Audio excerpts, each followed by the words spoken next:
Assalamualaikum warahmatullahi wabarakatuh. Perkenalkan, nama saya Anandita Lestari dari jurusan Tadris Matematika semester 3 Fakal A. Pada kali ini penjelasan kita mengenai aliran matematika Pitagoras. Yang pertama yaitu aliran matematika Pitagoras. Biografi Pitagoras. Pitagoras lahir di Pulau Samos pada sekitar tahun 580 sebelum Masehi.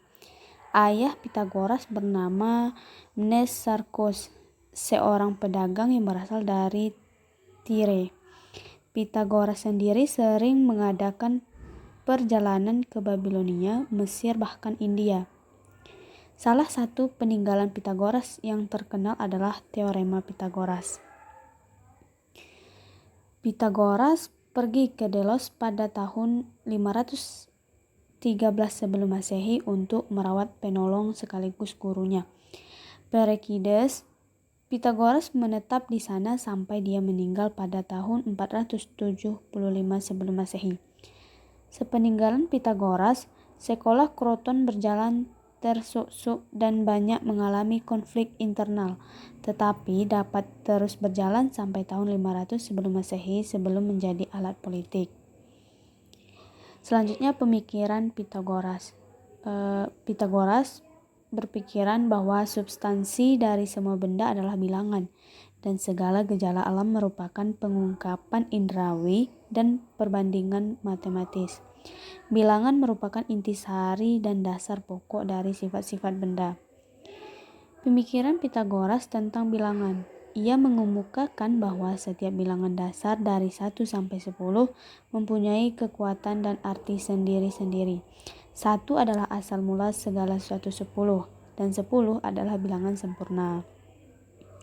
Bilangan gasal atau ganjil lebih sempurna daripada bilangan genap dan identik dengan finite atau terbatas. Salah seorang penganut Pitagoras mengatakan bahwa Tuhan adalah bilangan 7, jiwa bilangan 6, badan itu adalah bilangan 4. Seterusnya, Pitagoras mengajarkan bahwa jiwa itu kekal dan dapat berpindah-pindah. Sesudah kematian, jiwa berpindah ke hewan dan begitu seterusnya. Prinsip dari segala-galanya adalah matematika. Semua benda dapat dihitung dengan angka dan kita dapat mengekspresiasikan banyak hal dengan angka-angka. Manusia itu adalah ukuran bagi segalanya. Pandangan berubah-ubah menurut yang dipandang yang benar sekarang, besok barangkali tidak lagi. Negara berdiri bukan karena hukum alam, tetapi karena sebagian didirikan manusia. Segala sesuatu adalah bilangan-bilangan. Jumlah kuadrat sisi-sisinya yang membentuk sudut siku-siku sama dengan hasil kuadrat sisi lain. Teorema Pitagoras. Teorema Pitagoras atau lebih dikenal dengan dalil Pitagoras merupakan salah satu dalil yang paling sering digunakan secara luas. Dalil ini pertama kali ditemukan oleh Pitagoras, yaitu seorang ahli matematikawan bangsa Yunani yang hidup dalam abad ke-6 Masehi, kira-kira pada tahun 525 sebelum Masehi. Teorema Pitagoras berbunyi, pada suatu segitiga siku-siku berlaku sisi miring kuadrat sama dengan jumlah kuadrat sisi-sisi lainnya. Secara umum, jika segitiga ABC siku-siku di C, maka teorema Pitagoras dapat dinyatakan AB kuadrat sama dengan AC kuadrat ditambah BC kuadrat.